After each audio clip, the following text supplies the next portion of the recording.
Bientôt une semaine que Likasi, deuxième plus importante ville de la province du Haut-Katanga, est sous la fièvre de l'exploitation artisanale du cobalt.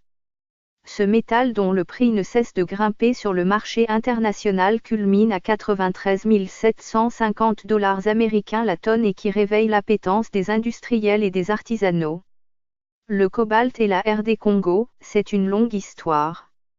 Déjà à l'époque de la guerre froide, les États-Unis du président Eisenhower accusaient Patrice Emery Lumumba, le premier ministre congolais, de se rapprocher du bloc communiste.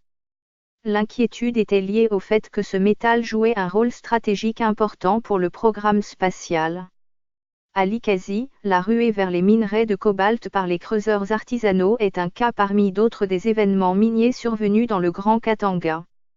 Cette ville vallonnée se rappelle encore de la fièvre du cobalt des années 90.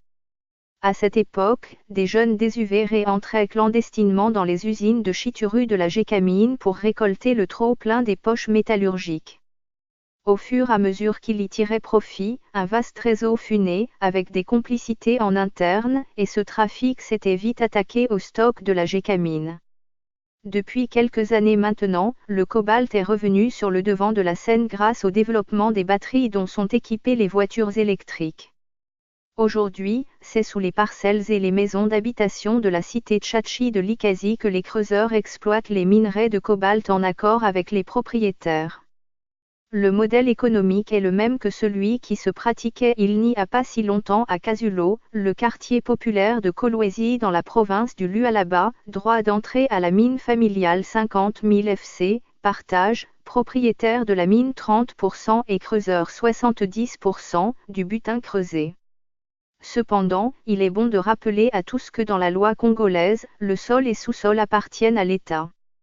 Ce qui fait penser que l'on n'est pas loin d'un nouveau bras de fer entre les creuseurs et les autorités étatiques comme ce fut le cas à Kolwezi dans le quartier résidentiel de Kasulo où en 2 ans, le petit coin tranquille des familles s'était vu transformé en plusieurs mini-carrières de cobalt et cuivre, avant que le gouvernorat ne décide de délocaliser les habitants du quartier vers le site de Samankinda. Ce qui avait entraîné plusieurs tensions et échauffourées dans la ville.